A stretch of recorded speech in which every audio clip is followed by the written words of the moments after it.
हर चीज को खुद से पता करने में मुश्किल होती है थोड़ा। आपको बहुत काम करना पड़ेगा उसके ऊपर। किसी ने 10 साल तक समझने की कोशिश की, तब समझ में आया वात पित्त कफ और उसके दोष। और आप यूट्यूब देख के समझना चाहते हैं तो फिर प्रॉब्लम आती है। इसीलिए जरूरी है कि आप किसी का सपोर्ट ले लें, थोड़ी सहायता ले लीजिए। लेकिन एक आसान तरीका मैं आपको बता देता हूं, बट क्या वो आसान तरीका ही है, रियल तरीका नहीं है। वो बहुत बड़ी चीज, मतलब बहुत गहराई से आप नहीं समझ पाए। For example, if I tell you your nervous system is kapha, your muscles is pitta, your bones is vata. आपकी हड्डियां क्या है? वात। आपके मसल्स क्या है? पित्त। और आपके नर्व्स क्या है? कफ। अब मैं थोड़ा और डिटेल में डिफाइन करूंगा। तो नर्व के अंदर जो सेंसेशंस हैं वो वात है ना। और नीचे आ जाए, और अंदर आ जाइए, तो हर जगह आपको ये वात पित्त। नर्वस सिस्टम में, नर्वस सिस्टम के अंदर जो उसकी टेंसाइल स्ट्रेंथ है, जो उसकी एक्टिविटी एनर्जी है, वो पित्त है। और जो मटेरियल है वो वात है। इतना करते जाएंगे तो आप हर चीज में डाल सकते हैं। ये पूरा आपका पूरा सिस्टम ही वात पित्त कब से बना। लेकिन सिंपल तरीके से बताओ, इसीलिए ये बहुत डिटेल है ना। सिंपल, वैसे लोग सिंपल बात करते हैं, पतला आदमी वात, थोड़ा मोटा उसका पित्त, तो और ज्यादा मोटा कफ। ऐसा नहीं है, इससे नहीं समझ में आएगा आपको। एक और तरीका बता देता हूं। ऊपर हिस्सा, चेस्ट से ऊपर कफ, चेस्ट से कमर तक पित्त, कमर से नीचे वात। क्या ये सभी के लिए सही है? नहीं, सभी के लिए सही ना। तो अब तीसरा तरीका मैं आपको बताता जा रहा हूं, आपको जहां समझ में आए पकड़ लीजिए, क्योंकि इट इज नॉट सिंपल। एक तरीका बताऊंगा नहीं आपको समझ में। और इसकी कॉम्बिनेशंस भी होते हैं, वात पित्त भी होगा, वात कफ भी होगा, है ना, कफ पित्त भी होगा, वात पित्त कफ भी होगा। अब तीसरा तरीका बता रहा हूं आपको। अगर आपके शरीर के अंदर जलन हो रही है तो आपके अंदर पित्त प्रकोप है।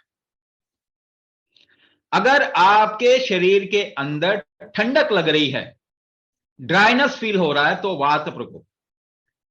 अगर आपके शरीर के अंदर हेवीनेस हो रहा है, लेजीनेस आ रहा है, कुछ काम करने का मन नहीं कर रहा, तो कफ प्रकोप है। अभी भी अभी भी कुछ लोग समझ, लेकिन आप बताइए, सबको ही आलस आ रहा है कि नहीं? सबके लिए काम करना मुश्किल हो रहा है कि नहीं? अच्छा, और डीप जाता हूं, तीसरा तरीके का चौथा तरीका बताता हूं। फोर्थ तरीका, अगर आपको भूख बहुत ज्यादा लगती है और आप भूख सहन नहीं कर सकते, एसिडिटी बन जाती है अगर भूख लगे तो, आप खाएं नहीं तो आप पित्त प्रकृति के। अगर आप भूख कम लगती है तो आप कफ प्रकृति के, मतलब कफ प्रकोप है। और अगर भूख भी लग रही है, खा भी रहे हैं, फिर भी शरीर में नहीं लग रहा, तब वात प्रकोप है। केवल 3 में इतने सारे तरीके बताए, अभी मैं और भी तरीके बता सकता हूं। मैं इसको सैकड़ों तरीके से डिफाइन कर सकता हूं आपके लिए।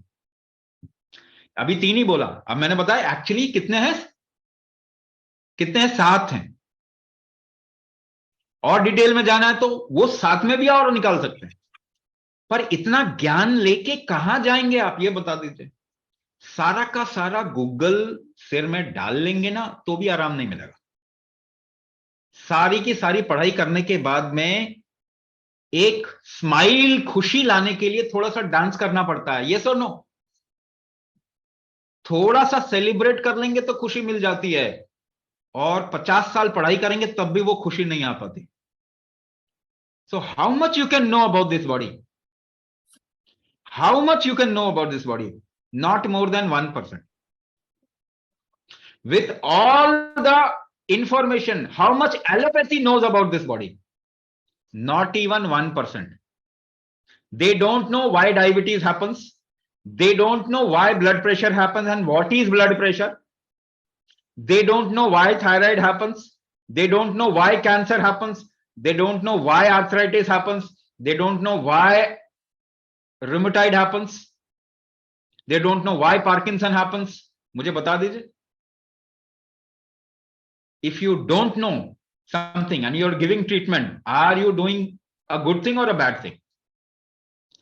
लेकिन कमाल की बात यह है कि शरीर को इस्तेमाल करने के लिए आपको उसको जानने की जरूरत नहीं है। तो can you all smile at this moment? क्या स्माइल कर सकते हैं? कर सकते हैं स्माइल? कर सकते हैं? आपको मालूम है एक स्माइल करने में कितने केमिकल रिएक्शन होते हैं आपकी बॉडी में? लाखों होते हैं, लाखों। अगर आप ये कंडीशन लगा दो, without knowing all the chemical reaction I will not smile, तो you lose your life, isn't it? There are simpler ways of treating you, and there are heinous and a very wrong way of treating you or treating yourself. You must decide what, है ना? तो ये आप जान भी जाएंगे तो पर भी ट्रीटमेंट मिल जाएगा, 100% कोई गारंटी नहीं, कहीं पर भी नहीं है। आप अपने आप को ट्रीट कर पाएंगे, कोई गारंटी नहीं है। मगर अगर आप अपने आप को थोड़ा स्ट्रेंथ दे देते हैं, अपने ऑर्गन को स्ट्रेंथ दे देते हैं, अपनी फंक्शनिंग को स्ट्रेंथ दे देते हैं, तो take it as a guarantee that everything will fall in line. सारी चीजें एक लाइन में आ ही जाएंगी। तो ये ज्यादा बेटर है, इजंट इट?